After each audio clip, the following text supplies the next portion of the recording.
এই, আপনি কি আমাকে সিম কোম্পানির কাস্টমার পেয়েছেন যে যা শর্ত দিবেন তাই আমি মেনে নিব? I love you.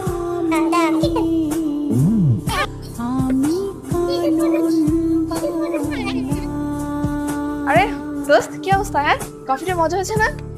তুমি এখানে কেন? তোমার না মিজান স্যারের ক্লাসে থাকার কথা ছিল? হ্যাঁ বাবা, মিজান স্যার আসতে একটু লেট হবে, এই জন্য আমরা সবাই মিলে একটু কফি খেতে আসছি। কি রে বল? হ্যাঁ আঙ্কেল, আসসালামু আলাইকুম। আমরা এখানে তো মিজান স্যারের জন্যই ওয়েট করছি, তাই না? হ্যাঁ এগারো তো বেজে গেছে, স্যার তো আমাদের জন্য ওয়েট করছে না, এগুলো তো রাগ করবে। এই চল চল চল চল চল। হ্যাঁ হ্যাঁ হ্যাঁ, চল চল চল। আসসালামু আলাইকুম। মান বলছে কি হলো? আমাকে কিছু না বলে কোথায় নিয়ে যাচ্ছেন? কোথায় নিয়ে যাচ্ছি মানে? আপনার বাবার চোখের আড়ালে নিয়ে যাচ্ছি। আমি কি আপনাকে বলেছি আমার বাবার চোখের আড়ালে নিয়ে যেতে? আমি বলতে হবে না, আপনি আমাকে রেস্টুরেন্টে দিয়ে আসেন। যান। হ্যাঁ চাই, কিন্তু একটা শর্ত আছে। কি শর্ত? শর্ত নাম্বার 1, যেহেতু আপনার বাবার সামনে আপনি আমাকে বন্ধু হিসেবে পরিচয় দিয়েছেন, তাহলে আজকে থেকে আমরা বন্ধু। আর শর্ত নাম্বার 2, যেহেতু আজকে থেকে আমরা বন্ধু, সো আমরা একে অপরকে তুমি তুমি করে বলবো। আর শর্ত নাম্বার 3, যেহেতু আমরা একে অপরকে তুমি তুমি করে বলবো, সো আমরা এখন থেকে একসাথে রাতে কথা বলবো, বিভিন্ন জায়গায় ঘুরতে যাবো, একসাথে কফি খেতে যাবো, মুভি দেখতে যাবো। আর শর্ত নাম্বার 4, স্টপ স্টপ। এই, আপনি কি আমাকে সিম কোম্পানির কাস্টমার পেয়েছেন যে যা শর্ত দিবেন তাই আমি মেনে নিব? আশ্চর্য, লাগবে না আপনার, আমি দিয়ে আসি, আমি একাই যাবো। সিবি কোত্থেকে এসেছে? কোচিং থেকে। আমাকে মিথ্যে বলো না। এতক্ষণ যে রেস্টুরেন্টে ছিলে, তুমি কি মনে করেছো আমি সেটা জানি না? তুমি তো ভালো করে জানো আমি নিজের পায়ে দাঁড়াতে চাই। ঋতু কেন চিনতে পারোনি? ও তুমি, শোনো, কাল কিন্তু টাইমে চলে আসবা, বুঝছো? সরাসরি বাসায়? আচ্ছা মানে আমরা কি চাইলে আউটডোর বা রাস্তায় করতে পারি না? আরে ধুর, এইসব কাজ কি আউটডোরে হয় নাকি? বাসায় চলে আসবা, ওকে? কোনো সমস্যা নাই, আমি বাসায় চলে আসবো। ঠিক আছে, বাই।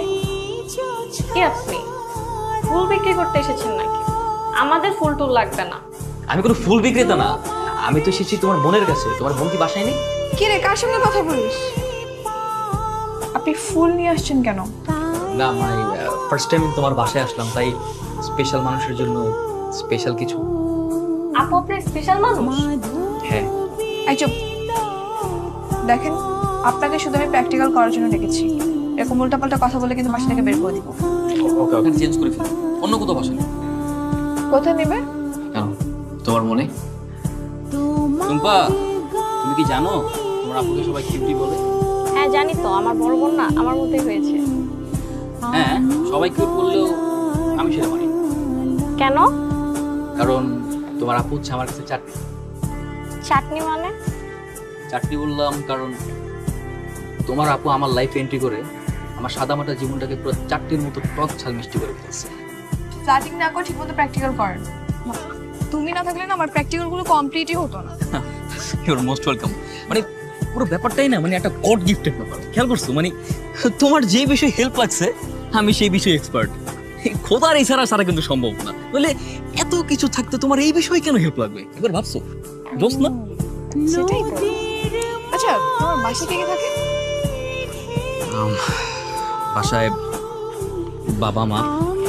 বাবা কি করে? আমার বাবা দেশের বাইরে থাকে, আর মা খুব ছোটবেলায় মারা গেছে। ও সরি।